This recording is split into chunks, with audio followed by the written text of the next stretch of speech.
uploaded the Chubby Bunny Challenge, which, if you somehow don't know about this, is essentially when you put a bunch of marshmallows in your mouth and say the phrase Chubby Bunny after each one. Chubby Bunny.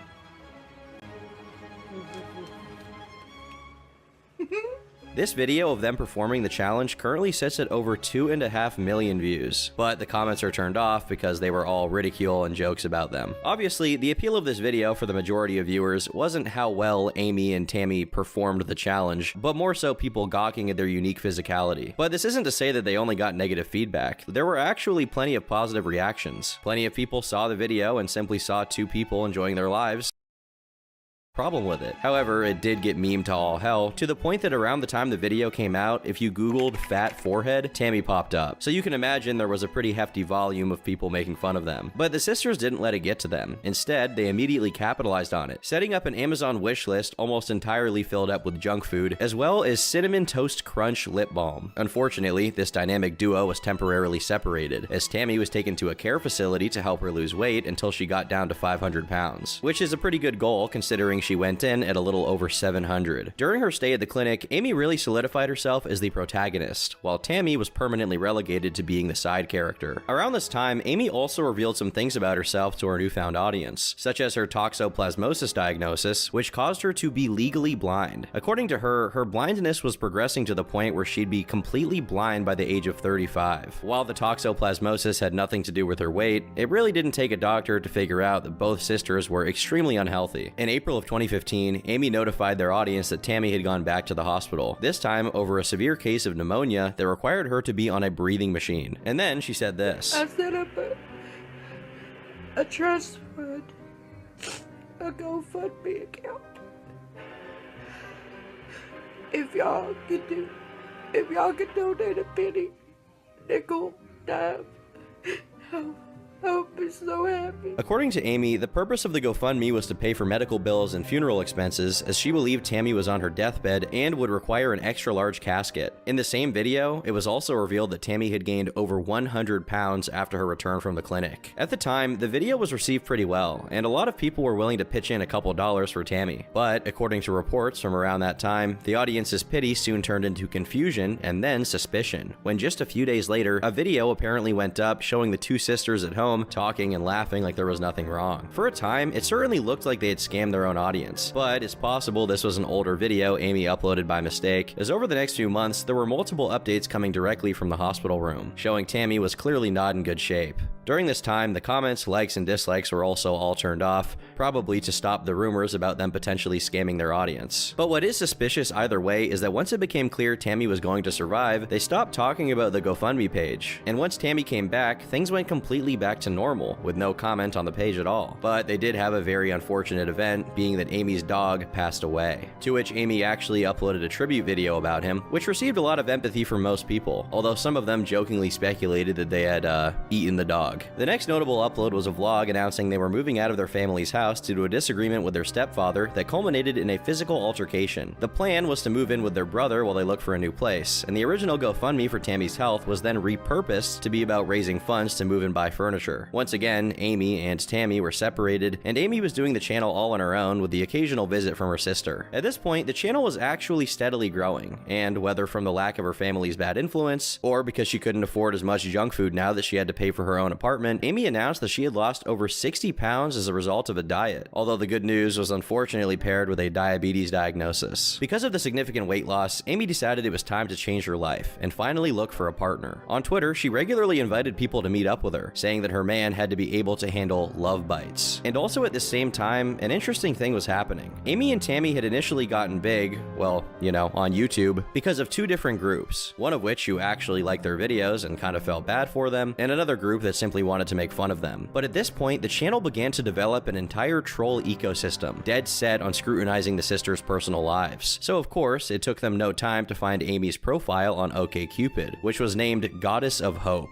In her extensive bio, she described described herself as a sexy, wild, and fun girl, looking for a long-term relationship with either a redneck, a thug, or a gothic boy between the ages of 27 and 35. Basically, her ideal partner was King Cobra if he came from a hood in the Appalachian Mountains. Imagine their kids. To further her love quest, she posted some pretty suggestive photos on Facebook, and while a lot of people were supportive, her own sister called her out, accusing her of looking like a streetwalker, which actually seems to be a running theme in Tammy's comments, as she often speculates that her sister works with glitter on, as well as other euphemisms about her being a hooker. Regardless of what anyone thought about her appearance, Amy was expecting some serious action, and even talked about how she carried condoms in her purse, just in case. And eventually, she did find her man, announcing on Facebook that her new boyfriend Alex gave really good foot rubs and brought balance to her world. But a week later, she was single again, claiming he stopped answering her phone calls, but would pick up if she called from another person's phone, meaning he had probably blocked her number. Despite the love life not being so successful, the YouTube channel was hitting new milestones, as she uploaded a video titled The Power of Makeup, which went on to become her most viewed video at almost 8 million views. Funnily enough, the video is just a sped up recording of her putting makeup on one half of her face, and 1/3 of the video doesn't even have audio. Again, the audience here was mixed. While a lot of the commenters are saying body positive things about how she looked great either way, plenty of people were also saying that the makeup made no difference. However, today you won't find any negative comments, as Amy personally curated the comment section to remove any trolls or meanness. The good news is that the makeup was apparently good enough to get her another date, although this also went awry as her man got drunk and angry on the first date and left her at the motel room. So I guess in a way it wasn't that much of a failure if they made it that far. The man she went on a date with actually came out to defend himself on Facebook, saying the reason he left was because Amy kept biting him and telling him that she loved him, neither of which were reciprocated or enjoyed. In response, Amy claimed that the man was poorly endowed, to which a friend of his replied saying, "You wasn't talking like that last night. When we came to get him, you was crying, wanting him to stay after you bit him all over his upper body. You psycho, fat-ass, Twinkie-eating bitch." Amy went on to make a video about the incident, reframing the bites as attempted hickeys, and then doxing the man in her comment section. Additionally, the guy in question was revealed to be 19 years old, which became relevant once a family member of his took to their comments to allege that she bought him alcohol and left out the fact that she'd previously contracted an STD, both of which are not good things to do to anyone.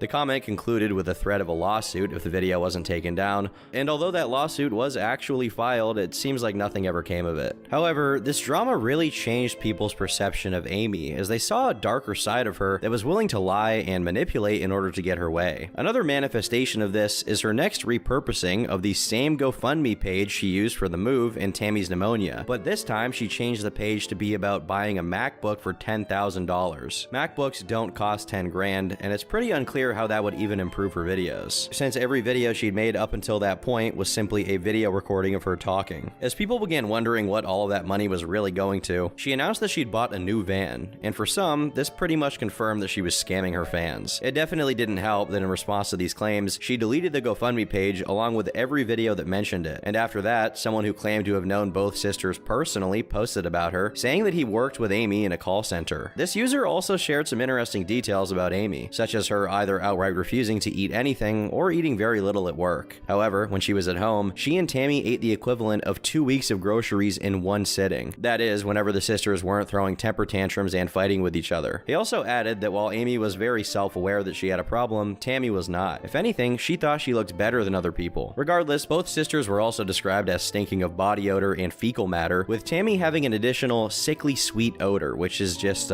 great. Lastly, this user claimed that while Amy was just smart enough to get through high school, Tammy had an IQ of 78, which made her just 8 points shy of being considered disabled. Coincidentally, she also happened to say the N-word a lot, openly opposed interracial dating, and accused the poster in question of being gay for not wanting to bang her. While there's no evidence that this user was telling the truth, these claims are so funny that I kind of hope they are. But a lot less funny than that is Amy's next bit of online controversy. In a video titled My Bite Marks, she told a story about how her brother's dog bit her arm after she left him in a camper for about a half hour. The dog was then taken to a facility to be observed for 14 days, during which they'd ascertain whether the dog could be reintegrated into another family or had to be put down. With the audience now aware that Amy liked to lie to make herself look better, people grew pretty suspicious that she told a heavily biased version of this story. One commenter went as far as to figure out where the dog had been put, only to figure out that the German Shepherd was extremely well behaved and very likely to be adopted because he showed no signs of aggression, a sign that Amy was probably the reason for the dog acting out in that way. And potentially she was lying about her story. A couple days later, she uploaded a video showing the inside of her camper before she was going to paint it. People quickly pointed out that there was no air conditioning or fans in the camper. Realizing that her piling controversies were reaching a fever pitch, Amy uploaded a video titled Honest Truth, in which she talked about the dog situation and the GoFundMe page. She first claimed that the dog was in an air-conditioned space and had water to drink, meaning the attack was not her fault whatsoever. Then, she claimed to have given all of the GoFundMe page's proceeds to her mother, who used it to pay bills while Tammy was in the hospital, although she didn't provide a single receipt, claiming her mom was looking for them. This was a GoFundMe page, so unless they paid the hospital by withdrawing all the money in cash, this should be as easy as producing a bank statement, so in all likelihood, Amy is lying here.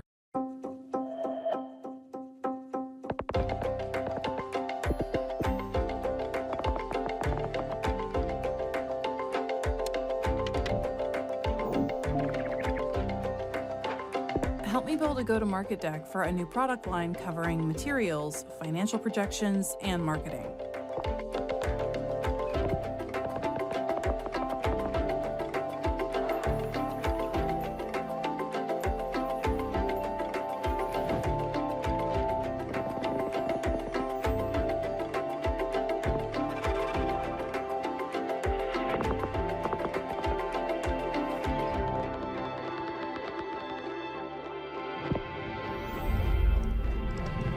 While a lot of people recognize that Amy was not the sharpest tool in the shed, it was clear that whenever she was confronted about something she did that was shady, if not potentially illegal, like defrauding donors and claiming to not know where all the money went, she played up her stupidity, almost as if to get people to give up trying to wrangle her into giving a straightforward answer. Given that she's intelligent enough to set up a GoFundMe page and attach it to a payment processor, she's definitely capable of showing the processor's payment history and showing it to her audience. At the very least, she's definitely more capable of it than her elderly mother, who most likely can't even use a computer. The real issue is that she just does not want to do it, possibly because all that GoFundMe money was now conspicuously van-shaped, and she wasn't willing to sell it to refund the donors. She then argued that the idea of repurposing the page to ask for a MacBook was actually her friend's, and she promised to pay people back as long as they could provide proof of payment. Now, this video received a lot of backlash because Amy was blatantly blaming everyone else for her controversies. Commentary YouTuber Optimus estimated that she was definitely making money from YouTube at this point.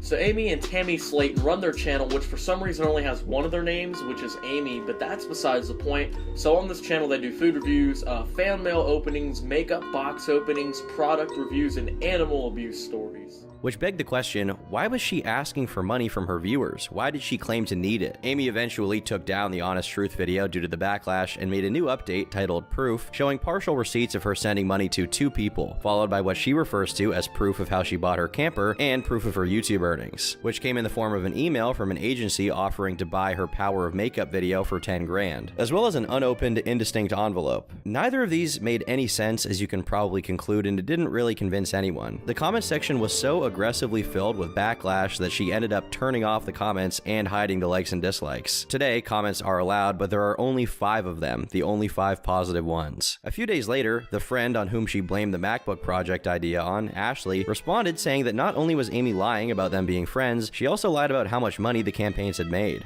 Starting with the fact that in that video, you talked about me like I was your best friend. Like we're good ass friends. I'm not mad at you anymore. There's no drama involving the situation anymore. But honey, that is so incredibly far from the truth, because every single time I hear the words Amy Slayton get brought up anywhere, a deep burning rage builds up inside of me because of what you've done to not only me, but everyone else who felt bad for you and your family because of what you told us, saying that your sister was incredibly sick, on the edge of death, to the point where you made a GoFundMe for her casket, Amy.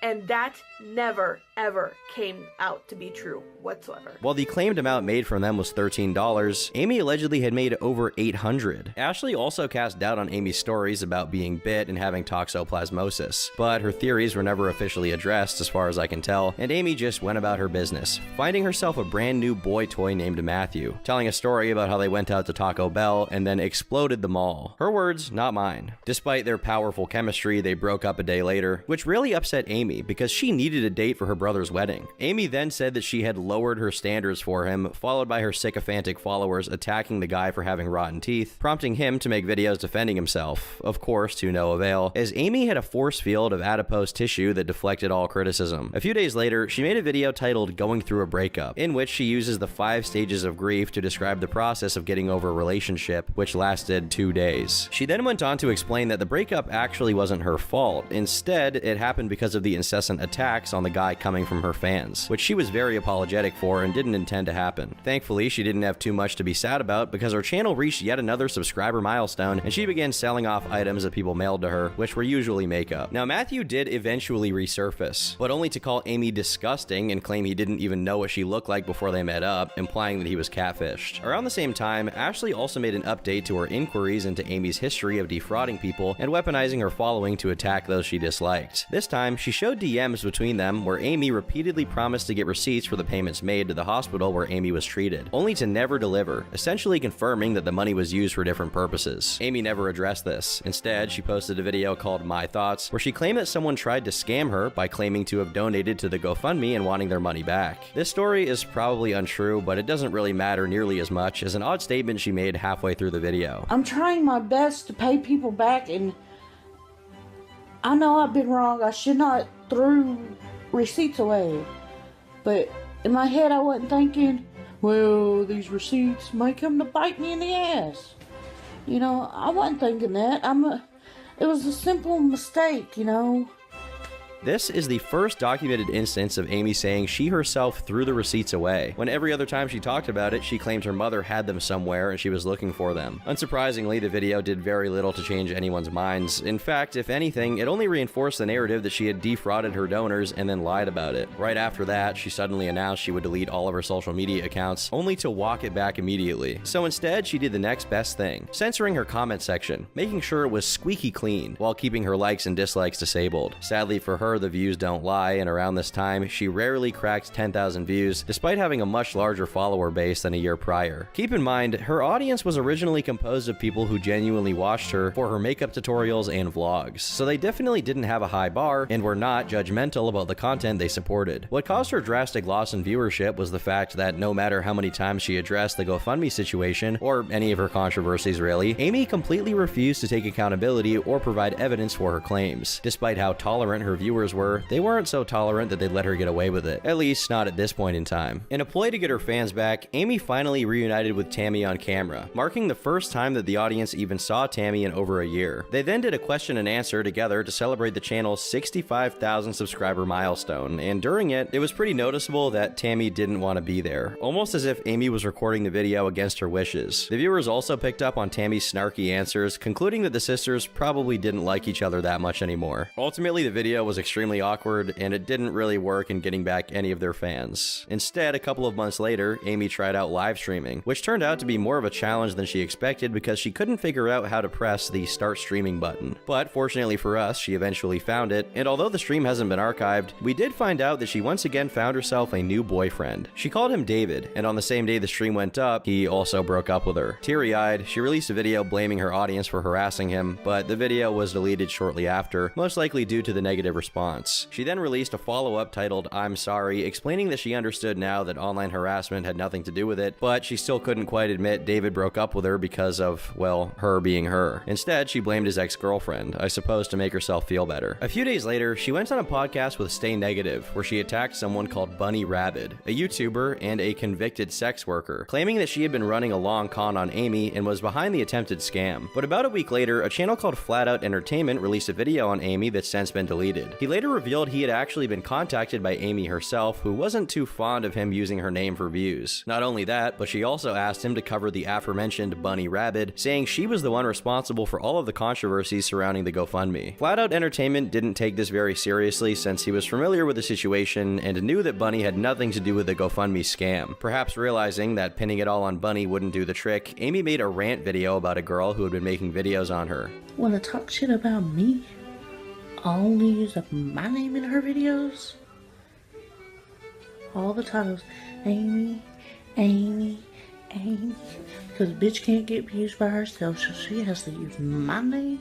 While Amy never named this random attacker, we later found out it was someone named Trisha, who's going to become relevant later on, so just keep that name up there in your noggin. Around the same time, Amy also revealed that she'd been seeing someone for about a month. This someone was Michael, who unlike any of her other boyfriends, was very well acquainted with her, as the two knew each other since he was 13 and she was 8. According to her, they were dating during this period, had their first kiss with each other, and stayed together until she was 13 and he was 18. While they supposedly never had any intimate contact, she did say that she saw his, privates, which I hope was in a non-sexual context. As it turned out, Michael was quite a character in and of himself, having a criminal record for domestic violence. But during this period, she didn't upload too much, until she posted a boyfriend and girlfriend tag with him, with the two seeming happy being together at the time. This wasn't the only fad Amy hopped on though, as in the same month, she released a video where she read hate comments, during which someone brought up the fact that her boyfriend had been convicted of domestic violence. More like my ex just punched me in the face look.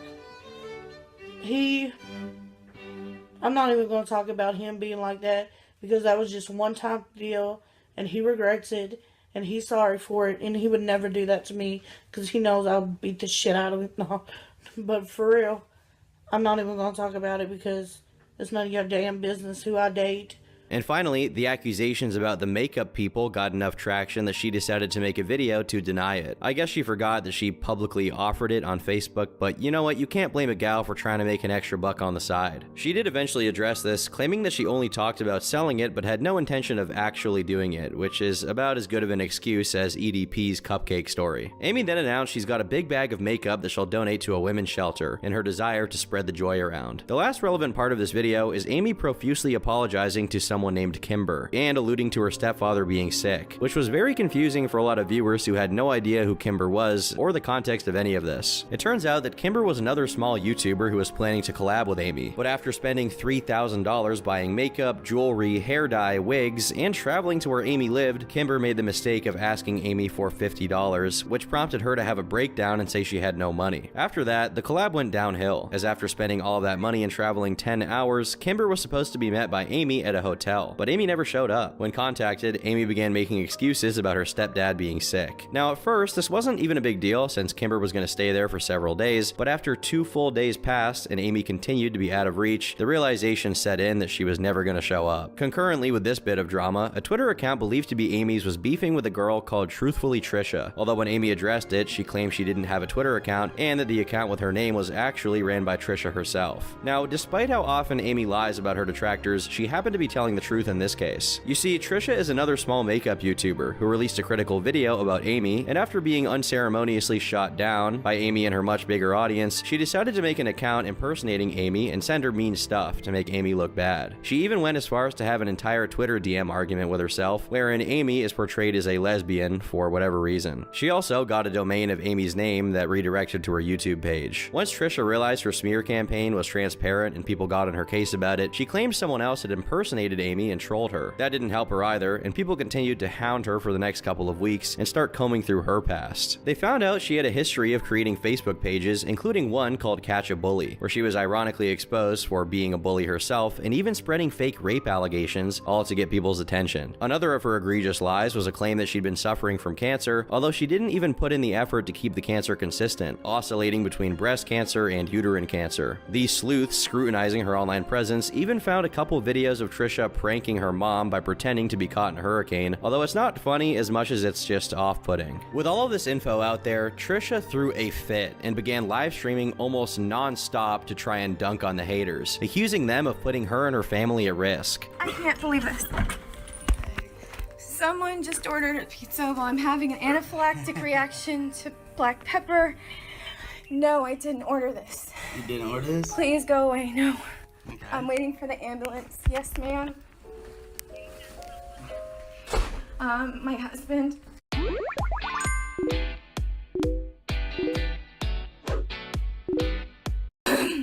Unlike Amy, who is dumb, manipulative, but ultimately a normal person, Trisha seemed to be genuinely unhinged to a clinical degree. Amy was understandably freaked out by the situation and made a video about it, explaining how Trisha was stalking her and everyone she knew, and even made a fake dating profile using information from a friend of hers to try and break up his marriage. In the video, she also threatened legal action against Trisha, and a few days later, an outside source confirmed Amy was indeed looking into hiring a pro bono lawyer, which is a lawyer that essentially works for free until they win. After that, a cease and desist letter was sent to Trisha, which isn't really a cease and desist, as people quickly noticed it was a direct rip of an internet template of a cease and desist letter, including brackets and the text that should have been replaced. But the days after the letter was sent were marked by silence from Amy's end, and when she did come back, she was extremely paranoid and having panic attacks over cars driving past her house that she thought were recording her. At this point, she had gotten over Trisha's antics and instead was just generally paranoid. Meanwhile, Trisha was getting increasingly psychotic, streaming constantly and losing her mind to the point that she actually got invited onto Dr. Phil.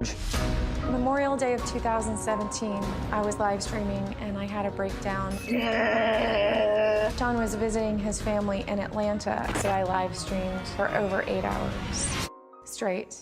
There was a moment where I smeared fake blood on me. It reminded me of the part of me that died when I was raped as a young girl. Sadly for her, the attention didn't last nearly as long as the insanity, as she fell back into obscurity. Today, she does OnlyFans, and based on her begging for money in some of the posts, I'm not so sure it's going well. As for Amy, things went back to normal. She attempted to branch out with her content and made an Outlast Let's Play, in which she recorded her TV with the same camera she used to film her videos. But what's more important about this period is that she moved in with Michael, which meant that he would now randomly appear in a bunch of videos from that point onward, either as a proper guest or just awkwardly sitting in the background as if he was already in the room when Amy barged in and started recording. One strange thing people noticed was that after she moved in with him, the uploads became a lot more infrequent, as she often went on multiple week-long hiatuses, which was very unusual for her. She would typically upload almost every day. Based on the way they interacted with each other, a lot of the fans speculated Amy was secretly unhappy with the relationship, with some going as far as to suggest that he was doing something horrible to her. However, there was no proof of any bad behavior, and Amy certainly wasn't giving any hints that her and Michael were at odds, as she basically praised him as Jesus every time his name came up. And eventually, Michael took up her hobby, streaming himself on his YouTube channel, which Amy proceeded to shout out and promote. Although the lack of uploads from her was concerning, it wasn't so concerning that people continued to pay attention, and during this period, they lost a lot of viewers. At one point, she did come back to try and explain her near total absence from YouTube, clarifying she was away due to a family situation that she didn't want to get into. But no, I'm not dead. No, nobody died. No, me and Michael are more in love than we ever have been. If I was in an abusive relationship, I got a head on my shoulders to say, get the fuck out of there. You know what I'm saying? As funny and bizarre as Amy's situation is, it was definitely relieving to get confirmation that there wasn't anything bad going on, however unreliable of a narrator she was. While most of the speculation regarding Michael tended to be negative, he did have a positive effect of keeping Amy out of online drama, I guess because she finally had someone to interact with in real life, so she didn't go looking for it online. At this point, the couple were getting ready to get married, and things seemed to be looking up for Amy. But what about Tammy? During years of Amy being chronically online, Tammy stayed consistently out of the spotlight, only updating her Facebook page. In 2017, she did post about trolls making accounts on dating websites with her info, which she claimed was an attempt to make her want to do something drastic. This is relevant because she punctuated her post with FKYT, suggesting that unlike Amy, the people making fun of her online did actually get to her, hence her absence. But that all changed when she made her own channel in early 2018, and one of the first uploads on it had her covering the entire GoFundMe drama again from her perspective. In it, she reiterates that she did indeed get diagnosed with pneumonia, and that it got so bad she spent 3.5 weeks in a coma, almost dying, thus justifying Amy's fear that she was actually going to pass away. Since the GoFundMe was made while she was in a coma, she only found out about it later when she woke up, and when she did, she got very angry, saying that while she did appreciate the donations, it's not how she would have wanted her bills to get paid. But even with that, she still defends Amy, claiming she only ever used the money to pay bills and refunded everyone who reached out and proved they had donated. Now initially, the followers had a very positive impression of Tammy, seeing her as a much nicer and more genuine person than Amy, who was reveling in online attention and getting herself tangled up in petty drama constantly. And with that, the sisters went back to frequently collaborating, and even did a live stream, this time without struggling to find the start streaming button. Things were going unbelievably well, as Amy and Mike moved into a new house together, and a good while later, announced they were about to tie the knot. Unfortunately, Tammy didn't show up to the wedding, and when people got on her case about not going to her own sister's ceremony, she made a video claiming that her stomach issues prevented prevented her from doing so, which most people chalked up to an excuse, but some did believe. Besides the hiccup, for about a year, both sisters remained relatively drama-free, and it seemed like things might finally turn around for their online career. However, eventually, the same issues they had previously been facing began to surface. For starters, during a storytime video about going to the arcade with Amy and Michael, Tammy unwittingly revealed they had left Amy's dog locked in a hot car during their time there. Although she acted like it wasn't that big of a deal while she recorded, she deleted the video right after it was published, probably because she realized this wasn't going to turn out well. She managed to do it early enough that the comment sections on the following videos weren't completely infested with people bringing it up, but ultimately, everything is archived, and sooner or later, these things do get noticed. In another video from around the same time, she went over all the things she got for her birthday, which deeply aggravated the viewers since she complained about most of the things she got and continued to ask for more free stuff. In this moment, it seems that Tammy was set on a path that led her right back to her full-on lol cow status, and in all likelihood, she was going to take Amy and Michael down with her. But before this return to form could take place, something unexpected happened. Back in 2016, someone had reached out to Tammy claiming to be a TV casting producer in LA. It didn't look like a credible contact since it was made over Facebook, and what kind of professional does that, right? Well, as it turns out, a real one. A few years later, the two sisters were supposedly invited onto the show Family by the Ton, which seemingly went nowhere, but immediately after, TLC officially reached out to the sisters and offered to create a brand new show with them as the stars. To promote it, TLC asked the sisters to announce their intention to get weight loss surgery on their channel, and a few months later, the TV show 1,000 Pound Sisters aired on TLC. The first season of the show was filmed throughout 2019, detailing their journey to get the surgery, and throughout it, we're even given a glimpse of how the sisters live. At the time, Amy weighed over 400 pounds. Hey Holmes, find me a 3-bedroom home in Atlanta. Near a 406. While Tammy was just over 600. 605. While Amy could still get around and live as a relatively normal person, Tammy had to rely on everyone else to do even basic tasks. In a way, the show worked to completely reverse the roles that the sisters had been placed into prior. Now, Amy was seen as the likable and relatable one, as surprisingly, she was a much more charismatic person when she wasn't trying to make content for YouTube. Additionally, she seemed to put in some genuine effort to losing weight, exercising, and maintaining a halfway decent diet for someone her size. On the other hand, Tammy fully embraced a victim mentality, being completely uncooperative with the weight loss efforts and feeling sorry for herself all the time. Come on, Tam. Who? I don't know that person. Shut up and do it. Just do it. Interestingly, Amy's husband Michael also got a serious makeover by the show, previously seen by the fans as potentially abusive. But through the episodes, he can be seen being very supportive of both sisters, who, by the way, were both living with him at this point due to a health scare earlier that year. While this was odd and unexpected, the show didn't just paint Michael in that light arbitrarily. You could actually see him being of help to them, and you can't really fake that. But Michael isn't the only partner of theirs we get to see, as despite not being able to walk or even sit in a car due to how big she was, Tammy had somehow managed to get herself a boyfriend named Jerry. He was first mentioned on her YouTube channel, and in the show, he appears while the sisters are in Georgia, and soon after, he has a romantic encounter with Tammy on the show. Jerry came and see me last night, all the way from North Carolina. I was like so shocked. I was super nervous. Got some hickeys. But he's only properly introduced in the following season, as the first season focuses on the core members of the family. Due to her efforts, Amy quickly managed to lose enough weight to qualify for the weight reduction surgery, but Tammy did not. When I met Tammy, she was at 608 pounds. I gave her a goal of 58-pound weight loss, but she's only lost 21. It seemed to motivate Tammy, as by the end of the first season, and about 2 months after Amy's surgery, she finally got under 600 pounds, 10 pounds away from being ready to get her operation. When I started this journey, I weighed 608 pounds, but now I made it down to 559. It feels great to be this close. But things got a lot more dramatic in the show's second season, which took place during the height of the pandemic. With the sisters now stuck inside their house, Tammy went into a depression and put all of the weight back on. Are you on there? Mm-hmm. All right.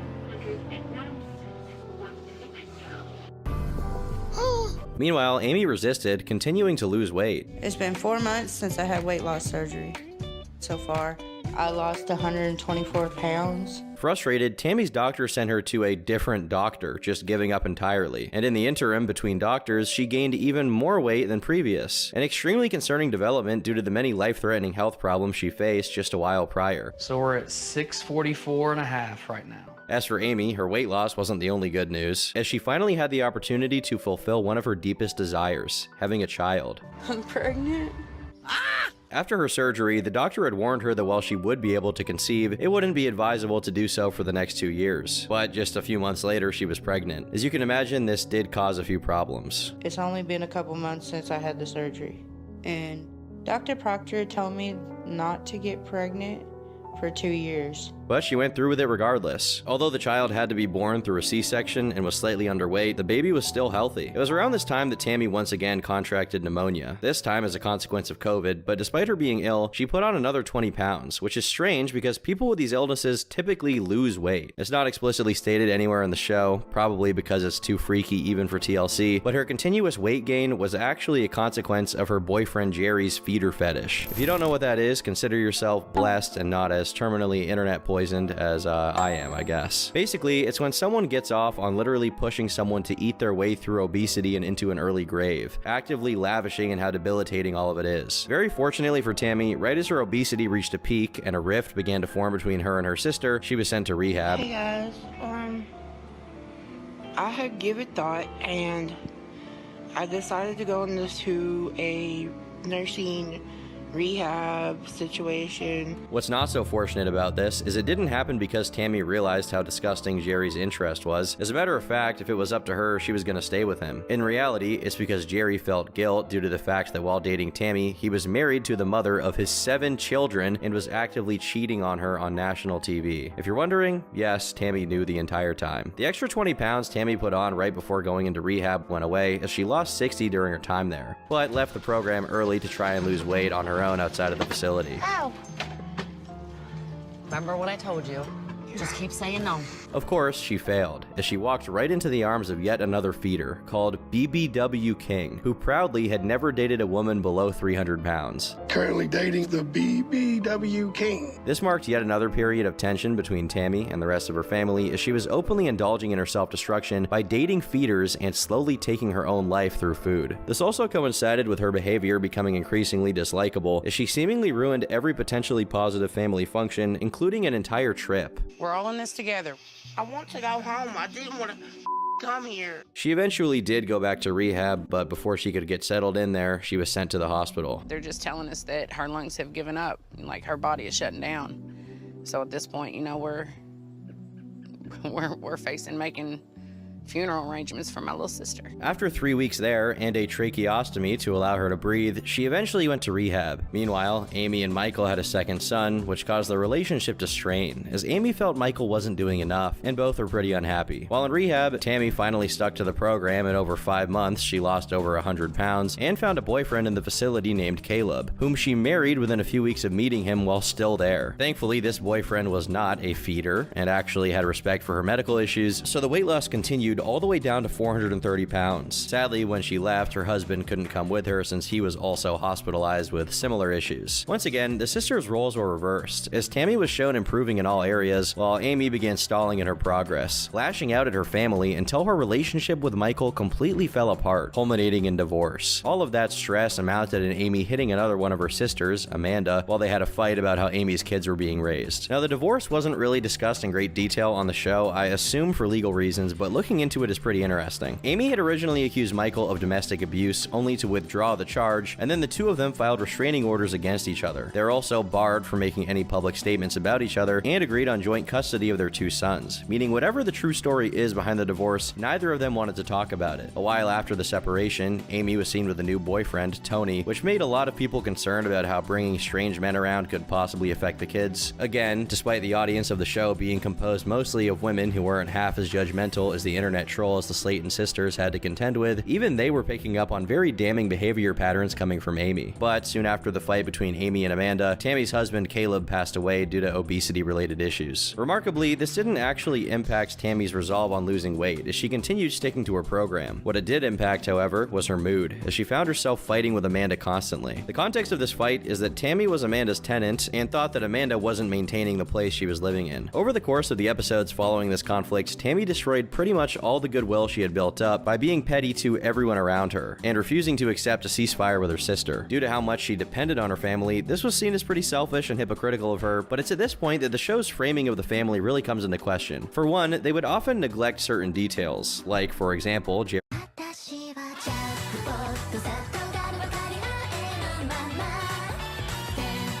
feeder fetish, and randomly drop the viewers into arguments between the sisters with no context, often editing the footage to make one of them look better. This is pretty par for the course with reality TV, but it becomes pretty egregious when, after being pretty tight-lipped and vague about Amy's divorce with Michael, they got really kind toward her. On the show, she was very deliberately portrayed as a caring, loving mother. It's always been that doubt.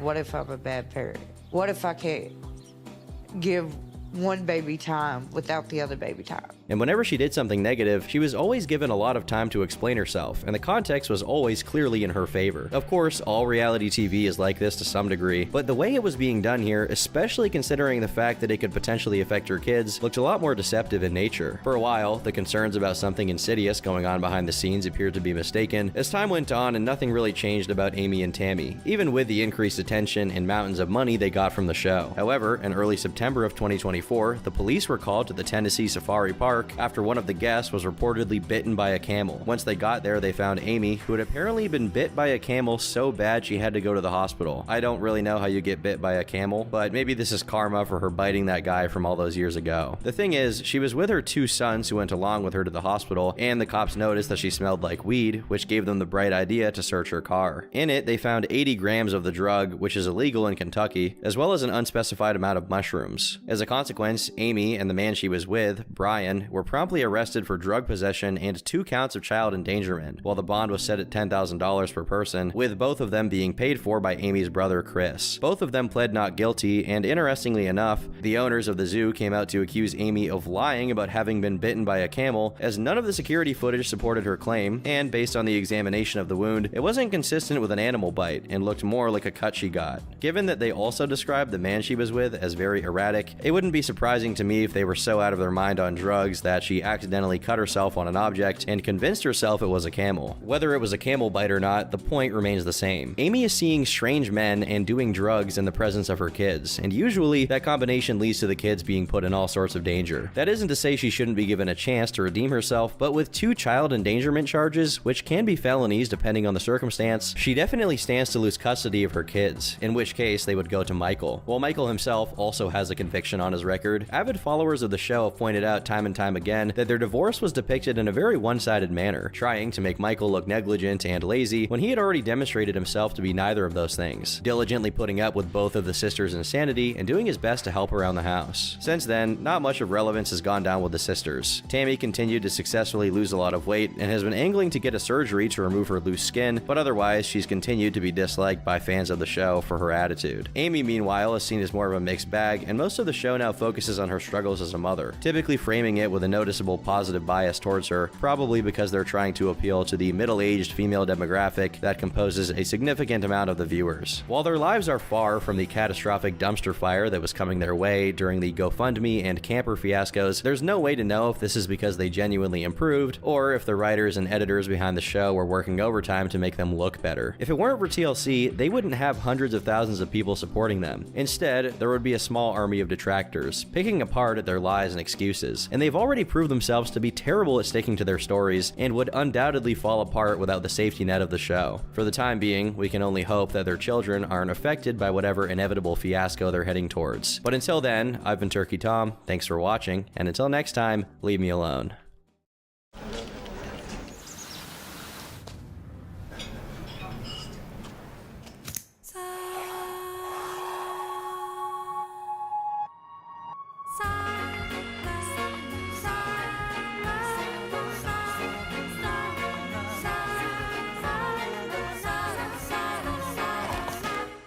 Sa about how beautiful she was and how he would do everything in his power to make her his wife and business partner. He also said that he had been abandoned by his family and was all on his lonesome. For context, Papa Chew hadn't been living with them for many months at this point, even though his SSI checks helped pay for the motel room. This really angered Tofia, who went on an Instagram live to complain about it. She denied the accusations that she had abandoned her father, saying that they were trying their best to get him help through Veteran Affairs. We didn't abandon my father. We're trying to get him help with the VA, and they're not helping us. I am tired of people messaging me, asking me why did I abandon my father? Why is he in a message saying that he's looking for a wife? He's not in his right mind, and you guys keep pushing him to say stuff. And I'm tired of people reaching out to a mentally ill man for views and for money. My family is not views and money. This is a real life situation that I have to go through. She spent most of her life ragging on people for quote-unquote taking advantage of her dad by making him say things. She even claimed that no one should be able to message him at all because he had his messages turned off. Her proof was that neither she nor her mother could message him. But I think a much easier explanation would be that her own father blocked her and his wife on Twitter so that he could message random people on the internet. Things got very complicated in the next few days. Tofia's mom started messaging people claiming that her husband had gone missing. At this time, he was still posting on Twitter, but they weren't able to contact him, and he wasn't at the homeless shelter he'd been staying at. While the family was trying to find him, Tofia was busy doing what she always does, constantly streaming. And if she wasn't streaming herself, she was invading her trolls' live streams to spread toxicity in chat, really saying nothing of substance in the process. When a girl roasted her, she made a video firing back where she bragged about how she was getting all of these brand deals that she got all on her own, while claiming that the brand deals of the person who had roasted her were gotten through OnlyFans. She didn't get those brand deals, and she's liking comments acting as if she got brand deals. And if I was her fans, I would unfollow her because you guys helped her to get those brand deals, and she's acting as if she got them by herself, that she didn't need you guys, that she didn't need your help to get her those brand deals. But she still wasn't done. She released another video specifically calling out a troll account for trying to expose her for, among other things, supposedly defending Leslie Clark for being a PDF file. How she has this much time to bother with this bullshit is beyond me, but I guess she is unemployed. This newfound confidence wouldn't last too long, however. Do you remember those brand deals that she bragged about? Well, they couldn't have paid her that much because in late October, she complained about how TikTok wasn't paying out her funds. She then started begging people to send her $120. Unsurprisingly, people criticized her for this move, especially since she still insisted that she was making loads of money and didn't need a real job. So she deleted the original post and took to TikTok, where she then stated that she hadn't received any of the $120 from her audience, so it was not a big deal. I asked for 120, but I said we got it because nobody sent anything to me. It ended up getting worked out anyways. We got it worked out. She claimed the reason that she deleted the post, however, is because they had worked out the money situation. But who really believes that? It seems more like she deleted it due to the TikTok backlash. Amusingly, she accuses people who criticize her of not brushing their teeth in the morning. And as we all know, she's not exactly an expert on proper hygiene. She then went on another live stream saying that she still needed the $120. She even claimed she was looking for work from home jobs again, which could have meant that the money situation was actually dire. Of course, still not dire enough to get her to work at McDonald's. She implicitly admits that they can't pay their rent anymore, but when trying to answer why she won't become a normal person with a normal job, she says she's just trying her best for the time she has. She's not very specific, I don't really know what that means, but she does say that they only have a few days left to get some money. It seems like some people in the audience eventually took pity on her and sent her $300, but then when she tried to withdraw it, she was told she had to wait until Wednesday. She was understandably pissed, trying to contact customer service, although that was no real help at all. In the end, her attempt to get money was unsuccessful, and soon we would find out exactly why she needed it so badly. A few days after this, a girl called Squid, who worked as a housekeeper, claimed that they had to evict a TikToker known for live streaming, although she refused to say the actual name. This mysterious TikToker had been evicted because they couldn't pay the rent, which this TikToker claimed was because TikTok wouldn't pay them. This was Tofia, as I'm sure you've caught on. The story quickly went viral as people flocked to her to ask questions about the motel room. I only ever went in their room once, and that was like the week after they got a clean notice, which means that their room was so disgusting that we almost had to kick them out, and they had to clean it up to not get kicked out. It was still disgusting, and it smelled like ass. I'm pretty sure we had to throw away every single set of sheets that we gave them. They refused to ever let us actually come in and clean, which is part of the reason they got kicked out. In the same clip, she said that Tofia used to refer to her as her maid for clout. According to her, she and other housekeepers were never allowed in the room, only being allowed to take the family's towels and bring in new ones. Even still, they could still smell the room. In a later video, she clarified the reason that they always had roaches everywhere is because they would never clean up their food, leading to, you know, bugs coming out. As Squid started getting attention, Tofia noticed, and she wasn't happy to learn that people were making fun of her. She responded on a live stream where she accused Squid of not giving the full story and even threatened her by saying that she would get her fired from her job if she didn't. She also claimed to have reported Squid to the police. Amusingly, she also makes this little comment. You're a maid, you're not a worker, and you have no right sharing people's business. There is so much irony in this clip that it feels insulting to even point it out. Regardless, she follows us up by giving her own version of the story, in which she calls the housekeepers her maids again and then calls them rude and inhospitable. She explains how they totally intended to pay the rent and that the reason she didn't pay it is not because TikTok didn't pay her, but instead because TikTok didn't pay her. But the main reason why the rent didn't get paid is because I could have had the money from TikTok to cover whatever my brother couldn't pay until he was able to pay. That was the main issue. She does note that it's her brother who usually pays the rent and that he couldn't cover it this time around, but then again, that doesn't take anything away from Squid's story. Tofia complains about how they were supposedly given until 6 p.m. for her brother to withdraw the money, but claimed that one of the rude housekeepers tried to force them out earlier than that. This whole story is just her rambling and trying to shift blame in whatever way she can. The worst thing that she exposed Squid for is that she was rude and hates her job, which frankly, if you are Tofia Chu's housekeeper, and those are the worst personality traits you have, you're not that bad. Still, Squid kept posting on TikTok, responding to Tofia's threats by not taking them the least bit seriously. She reminded Tofia that she was indeed kicked out of her room because firstly, it smelled absolutely horrible, and secondly, they refused to pay rent. So trying to divert attention from that was ultimately a waste of time. Admittedly though, she was milking the situation pretty hard. Due to popular demand, she finally released photos of the hotel room. Just look at this lovely bathtub. I mean, this is just excellent. Later, she even called the police to do a welfare check on the family when she saw them sitting on the sidewalk and squatting in their cars, which Tofia took especially personally. So personal, in fact, that she released a 13-part rant on her Instagram. After complaining for a while about how they needed to buy a house because rent was becoming too expensive, she started talking about how they always kept the room very clean due to inspections from a different housekeeper. And she did random inspections and she told us that our room was clean. We always kept our room clean. She talks about how many of the appliances were busted and needed fixing, and also said that the whole room was dirty and smelled terrible when they got there. Mind you, that door that was damaged, the stove that was dirty was not from us. She's trying to make it seem like the lights were damaged because we damaged it. She tried to act like the door was damaged because we damaged it, and she tried to say that the stove was damaged because of us. It was damaged from whoever stayed there previously. And I know this because when we got into our room, it smelled horrible. We couldn't ask for another room because that was the last room left. That was the last room left.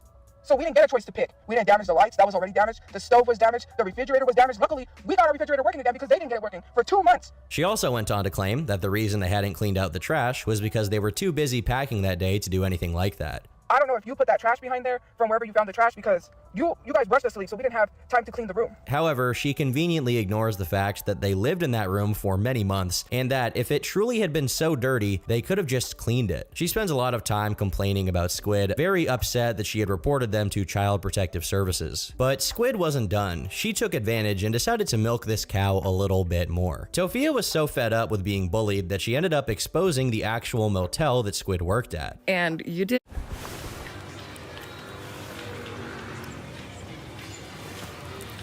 dox me, and now the gloves are off. Okay, I was not doxing you, and then you had to go and name the place that I worked twice. Okay, but Squid didn't seem to care that much. To round things off, she released one more video where she talked some more about the irreparable damage done to the motel. According to her, they had to throw away 2 mattresses because they were soaked in piss. We had to throw away both of the mattresses in your room because they were soaked with piss. This drama really said a lot about Tofia's childishness, but it didn't really matter what she did. Arguably, being a petty idiot just led to more people tuning in, which she she really needed at that moment, because her entire family had just become homeless, except for her father, who had been arrested again on the 31st of October. And this begins the start of Tofia's arc as a nomad. She continued to live stream, and because she kept using the green screen effect, it still looked like she was in her old room. Well, it didn't really look like it, but, you know, she thought it did. Since they were all homeless, they ended up visiting a homeless shelter during a Thanksgiving event. When people started asking about it, she at first denied that they were in a homeless shelter at all, but then they confirmed that they were at the Joy Junction Convention Center, which is kind of a roundabout way of saying that they were actually at a homeless shelter. But because she continually tried to hide it and tiptoe around the topic, people were desperate to figure out the truth. But in another strange twist, Tofia seemed to maybe not even realize that she was in a homeless shelter. She referred to it as a convention center,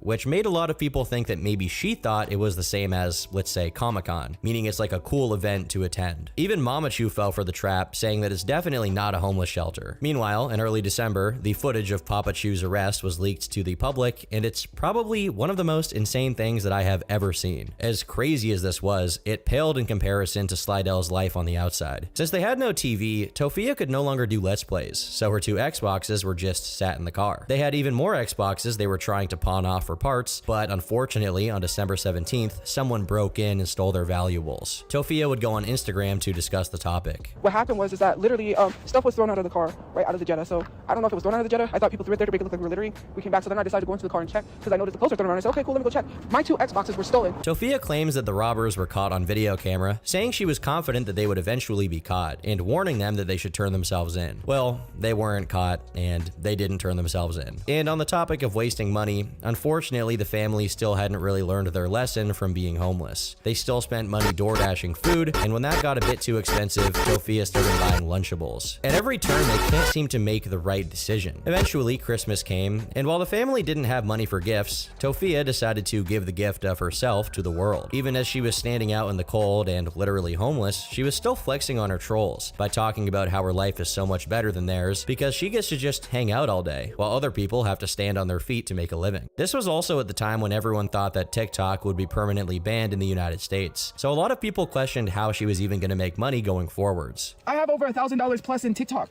Duh, TikTok still has to pay us that. Even if TikTok is getting banned, they have no choice but to pay me that money. I think it's probably worth mentioning that the average salary in Albuquerque is $30 an hour, which comes up to about $4,800 a month before tax. And she is boasting about $1,000 that probably took her over a month to gather up. But despite the boasts, Tofia knew she couldn't actually just sit on her ass and make money. So she finally stood up and started letting people pay her to do jumping jacks. At this point, a lot was happening in just a matter of days. In early January, Brother Chu was arrested for a traffic violation. Just a few days later, he was exposed by Cursed Decals on YouTube, who showed Brother Chu's Snapchat messages flirting with a 15-year-old girl while he was pretending to be 16. This was later confirmed by matching the phone to the one Brother Chu owns. Remember, this is the same guy who accused his ex of being some kind of chomo. It defies understanding how messed up both Tofia and her brother are, but then again, maybe we shouldn't be that surprised given their parents. In a live stream, Tofia gave us a little bit of an insight to their childhoods that may help piece together the puzzle. Apparently, Papa Chu was intent on turning his 2 bundles of joy into millionaires. He tried to get Tofia to be a stock trader while he flip-flopped between making Brother Chu do the same and also encouraging him to lean into IT.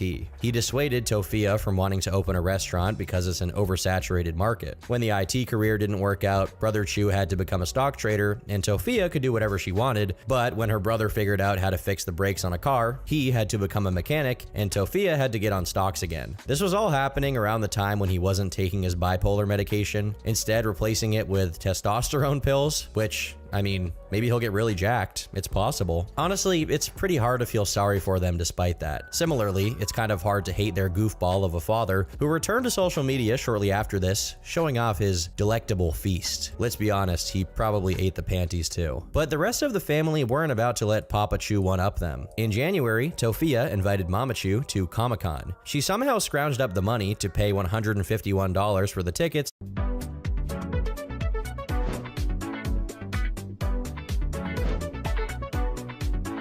and was planning to spend more money to get signatures from people there. When viewers pointed out the fact that she was spending her money pretty irresponsibly, she felt the need to defend herself. And I'll tell you why Comic-Con is better than living in a home. Because I don't have to have in the back of my mind that I'm going to be evicted because I don't own my house. You know, because the thought hits my head. Like, people are out here to constantly harass me.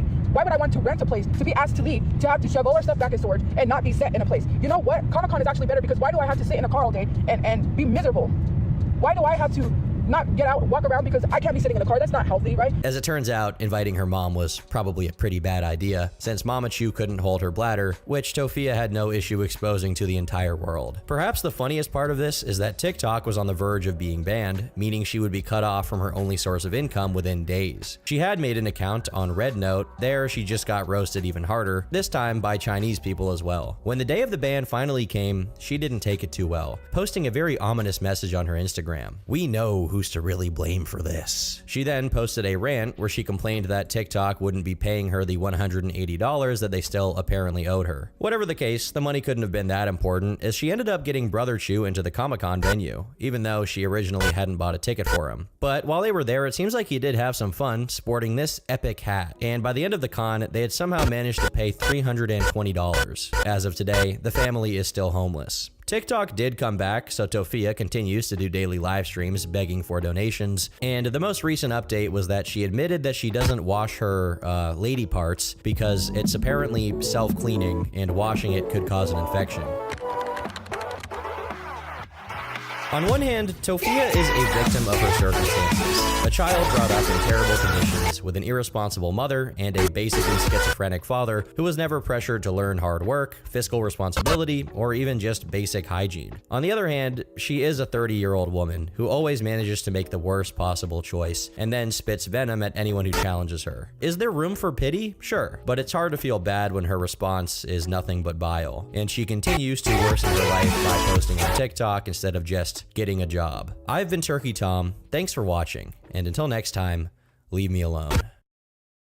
Many YouTube icons come with an expiration date. While some walk away from a fan base perpetually starving for a comeback upload, others leave no legacy behind at all besides their languishing fame, being looked upon as little more than a relic of the past. For many people, that's what Boogie2988 is, an old fad like Chocolate Rain that simply doesn't belong in this day and age. However, those who are unfortunate enough to know that he never left tend to know him as a pathological liar, manipulator, and overall someone deserving of criticism and mockery. From pointing a gun at Frank Hassel's face to losing hundreds of thousands on cryptocurrency, Boogie's glory days are long gone, and his attempts to return aren't working. He's now been reduced to a lolcow, and one that is slowly losing interest even amongst his haters. This is the full lore of Boogie2988. Boogie, real name Stephen Jason Williams, was born in 1974 in St. Paul, Virginia, to a coal miner father and a schoolteacher mother, as well as 2 siblings. As he's often described, his childhood wasn't easy. Because of the stress that comes from being a coal miner, his father was an alcoholic, which negatively affected the rest of the family in a myriad of ways. At the peak of his drinking problems, he was downing up to 30 beers in one single day, an extreme that scarred Boogie to the point that he would never drink alcohol even as an adult. To top it all off, Boogie also claims his mother and sister were very mentally ill, making for an intensely toxic home environment involving lots of arguing and constant screaming, which he remembers as devolving into outright abuse coming from his mother. To make matters worse, Stephen tended to have a lot of health problems, though initially not serious and the kind of thing people usually shrug off or take over-the-counter pills for, like the flu or allergies. However, these illnesses were chronic for him, causing him to stay home from school a lot. As you might expect, being inside all the time led to a habit that would haunt him for the rest of his life: overeating. Before he was even in high school, he had already dealt with a serious weight problem due to stress eating. It was also during this time he developed an interest in things like comic books, video games, and Dungeons & Dragons, which, though harmless on their own, certainly didn't help him to go outside more often. Meanwhile, his father's constant smoking and drinking, when paired with their increasingly stressful domestic situation and his exhausting job, was taking its toll on his health. Eventually, he suffered from a major stroke, one that left him basically immobile and unable to function. He was no longer able to hear and struggled a lot with communicating after he developed a stutter as a consequence of the stroke. Now, with just one parent to take care of him and his siblings, Boogie's support system was even smaller, and his binge eating severely worsened. It's tough enough to be raised by a single parent, but as his dad moved out of the picture, his mom's abusive behavior took center stage. Usually, in the absence of a healthy and nurturing home life, people seek refuge in their peers and community, but this wasn't an option for Boogie either, either, since his classmates did little besides mock him for his weight and appearance. Things were dire, and Boogie's future prospects looked very dark at this point in his life, but thankfully during high school, he was given an opportunity that would turn things around. Upward Bound is a federally funded pre-college program designed to give high school students a better opportunity at attending a university, targeted specifically at those in low-income or rural areas who may be less likely to seriously consider higher education. While participating in this program, he met others in similar situations to him who shared his interest in nerd culture. He bonded with a girl in the program over playing video games, which marked a silver lining on the dark cloud that had been his childhood up until this point. By the end of high school, he had friends and even a girlfriend, and upon graduating, he enrolled in the same college as her, the University of Virginia. But shortly thereafter, they would break up. And since this was his first serious relationship and one of his few sources of happiness, it hit him hard, sending him deep into a depression which affected his academic performance. His grades were so bad that he had to drop out, and once again, he was directionless. But thankfully, his brother took pity on him after he noticed how much he was struggling and decided to offer him an opportunity to move away and start from scratch. Boogie took him up on that offer, not that he had many alternatives to pick from. While in Arkansas with his brother, his life once again saw improvement. More nerds in the area meant making friends wasn't going to be difficult. Soon, he was participating in Dungeons & Dragons and Magic the Gathering sessions with his new social circle. On top of that, he learned how to code in HTML, which led to him working as a freelance web designer. One of the downsides of this was that he'd have to take clients he wasn't particularly excited about, such as seedy, not safe for work websites, but then again, it was still better than unemployment. So I started using what I learned to start coding for the web, and I started doing web design, which was really fun, even though sometimes I ended up with clients that I didn't like working for who did kind of dirty stuff.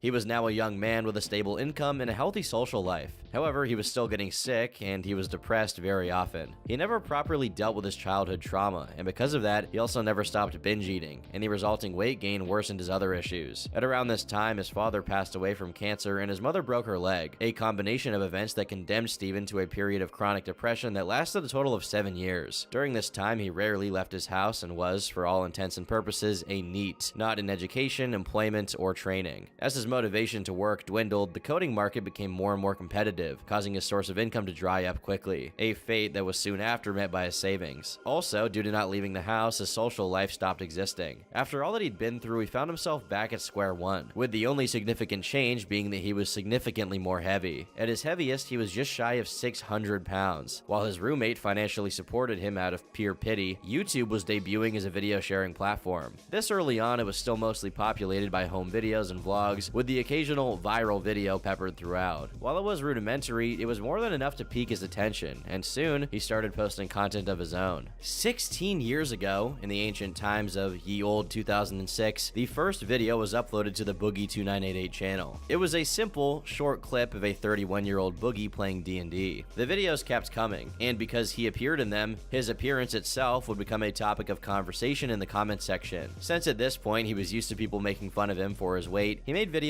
playing into the joke, such as, "Fat guy eats McDonald's french fries." This is damn food, I shouldn't eat so much of it. No. Shouldn't be eating at McDonald's, but I am. Tampax Radiant has a dual protection system for up to 100% leak-free periods.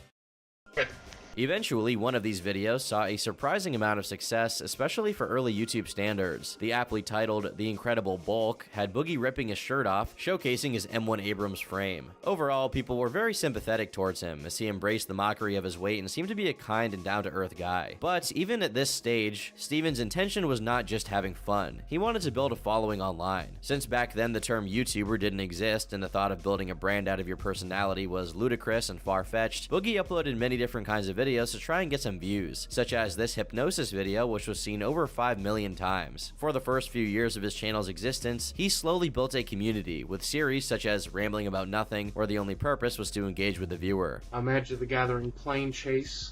The people are really excited about it. We've been watching the Zendikar spoilers. In 2009, his channel hit 3,000 subscribers, which once again at the time was a respectable amount. Soon after, however, he uploaded a video explaining the absence of uploads, where he reveals his mother had died. But unlike his previous bouts of complete inactivity due to some kind of tragedy in his personal life, Boogie came back with a vengeance and began playing a character. Francis, the living and breathing, though struggling to do so, embodiment of the basement-dwelling gamer stereotype, complete with Mountain Dew stains all over his shirt.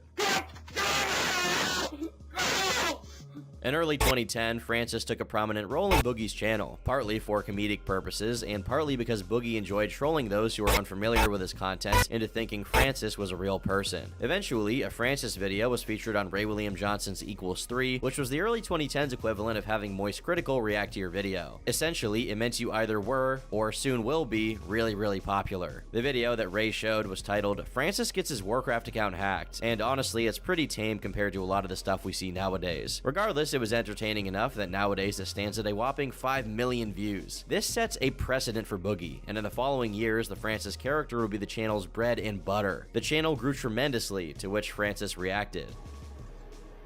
Yeah, it's been a pretty exciting day, I guess. The channel surpassed 13,000 subscribers, and a few other classic Francis videos also went viral, such as Fat Guy Destroys Xbox. However, despite how central Francis became to the channel, Boogie continued to also appear as himself because he genuinely enjoyed interacting with viewers, regardless of how out of context it seemed alongside the comedy videos. While he did try a few other characters out, such as redneck stereotype Jesse, Francis retained his position at the top of the hierarchy. By the end of 2010, Boogie had 40,000 subscribers and had amassed 10 million views. In 2011, Boogie did a series of Let's Plays of Minecraft as Francis to capitalize on the growing gaming trend on YouTube, which at the time was at its very beginning. But along with these innovations, Boogie continued to post the tried and true format of Francis freaking out, such as, "Where's my Mountain Dew?" Do you see my glass? I'm raiding in here, and I don't have any Mountain Dew! Like, I saw some Mountain Lightning earlier. Where did you hide the Mountain Dew? With the extreme success of his channel becoming profitable as YouTube's ad revenue mechanisms became more functional, Boogie moved out of the apartment he was living in and into a house with his girlfriend, who helped him record the videos and even quit her job to help him out with them. Part of the reason that it was so easy to play Francis as much as he did was because Boogie was indeed very passionate about things like gaming news and internet culture. All he had to do was play up the fits of rage while he spoke his mind, and he was consistently met with hundreds of thousands of views and decent money to go with. After successfully proposing to his girlfriend and opening a gaming channel called Boogie Plays Games, he hit the milestone of 100,000 subscribers. It's also around this time Google Plus integration was implemented, which forced people to use their real name to comment on videos and led to a general uproar on the platform, with Francis pitching in his 2 cents. This is not better, this is worse! How did they make it worse? I didn't think there was anything worse than the Google comment section! But since this was a more serious topic for him that he felt passionate about, Boogie also spoke on it out of character, and soon after, he was once again featured on Equals 3. So recently YouTube changed their comment system where now you have to sign into your Google Plus account before you can actually comment. Now personally, I don't really care. I don't read comments that often, and frankly, it's just YouTube. Who gives a shit? But I've noticed people freaking out like, I gotta sign into Google Plus! What is this, Nazi Germany? But this guy Francis has this rant about the topic that's one of the funniest things I've ever seen. By the end of 2013, he got married to his girlfriend, he had a better camera, and had grown a proper fan base of 1 million subscribers. In early 2014, he started appearing on TV shows and commercials, which marked the peak of Boogie's career. I had a guy tell me, "You're too fat to be on the internet. Yourself now." He was now officially a mainstream YouTuber, not just a viral gag based on Francis. He had a genuine fan base, a real community. A lot of people watched him because they genuinely liked him and considered him a kind, level-headed person with reasonable opinions. This persisted for years, with him receiving acclaim from every YouTuber under the sun, and many looking to him to weigh in on some of the biggest dramas from 2014 to 2017 with his opinion. An opinion that, at the time, people did value. So let's start by talking about what happened to Felix, because I think everybody knows what happened to PewDiePie. PewDiePie made some very tasteless jokes jokes that I did not personally find all that funny. He would also talk about more serious issues, like when Matthew Santoro posted a video detailing physical abuse he suffered in a relationship. The fans put 2 and 2 together and figured he was talking about Nicole Arbor, who was also widely hated on the YouTube platform at the time. Boogie posted a video expressing his sympathies for Matthew and also detailed abuse he claimed to have suffered. My sister got taken out of her home because of the abuse she received. She was, I think, 13 or 14. Through the Francis character, Boogie was funny. Through his more personal videos, he was seen as thoughtful, introspective, and a voice of reason amidst all the badness of 2016 YouTube drama. He was someone many looked to for a good take on unfolding situations, but as time passed, many began to feel as though this reasonable demeanor was a facade for someone with an extreme inability to take any criticism or stand up for any ideal. Thus begins the fall of Boogie 2988. You can build the character you've always wished existed and then actually chat with them on Character AI. Just give them a name, personality, and backstory. Add a few sample messages so they match the vibe. Wild part? They can remember details you've shared. Then throw multiple characters into a group chat and watch the chaos. Try Character AI for free or build the character you've always wanted.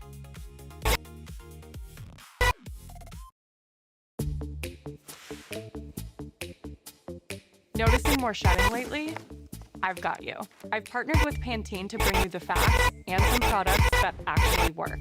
I learned all about the link between scalp health and hair health in my trichology course, but I had no idea how much of an impact this could have on hair retention and shedding for those with seemingly.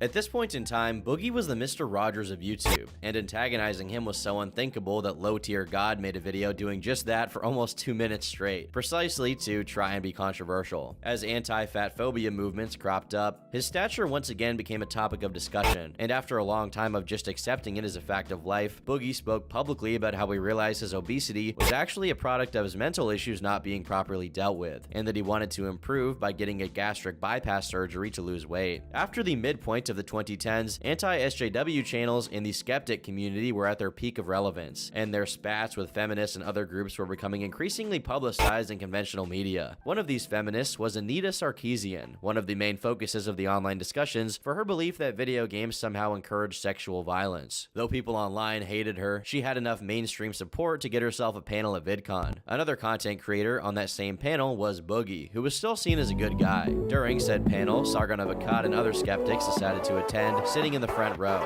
Of course, conflict erupted when Anita noticed them, and it would soon become one of the biggest dramas of the year.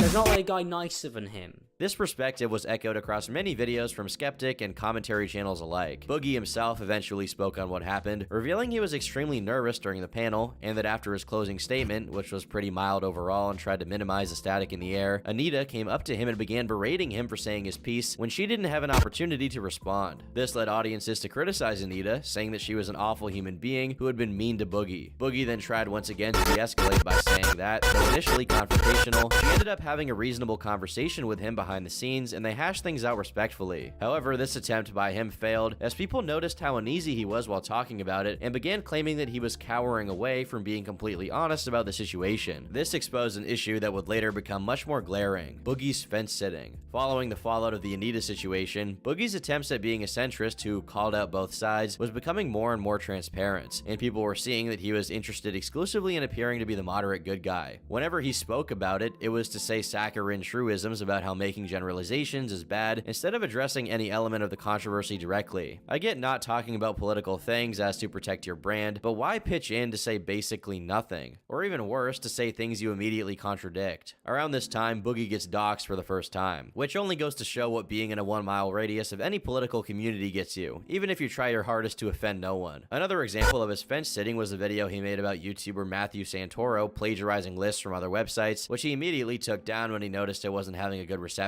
On one hand, it's admirable to take a video down if you truly no longer stand by it. However, it seemed more that he was doing this to maintain his PR, instead of, actually changing his mind on the topic. This is just one of many examples of Boogie doing this. More recently, Boogie said that people who purposely misgender others should get hit with a misdemeanor charge, and even possibly jail time if it falls into hate speech. Regardless of your opinion on this, after the tweet was met with negative responses, he pivoted to talking about how clips of his live stream were being taken out of context. As the negative reaction reactions continued, he slowly buckled to public pressure, saying no one should go to jail because of the things they said, and he just had a bad take. Another example of him firing off without thinking twice beforehand was when he was trying to handle the Vox Media scandal between Carlos Maza and Steven Crowder. Though it began with a tweet asking for examples of people who were hurt by demonetization, it quickly detoured into him deriding both Steven Crowder and Vox in a really haphazard way, which, once again, both sides disapproved of. I don't know how he doesn't notice that doing this doesn't actually work and just makes everyone even more sick of his shtick. I'm not sure if it's some kind of pathological compulsion or if he thinks this is a smart strategy, but it consistently concludes in him getting harangued by everyone online. As a means of countering this narrative, he attempted to embrace it with pride, saying that he wasn't a fence sitter, but he was a reasonable moderate. While this approach did immediately save his credibility in the eyes of his audience, it didn't prevent users of subreddits, forums, and other sites dedicated to documenting erratic behavior from noticing it all and keeping tabs. What's crazy is that in the video where he talks about being a fence sitter, he outright admits that he doesn't care about many of the issues that he speaks on, which makes it all the more perplexing that he's still willing to.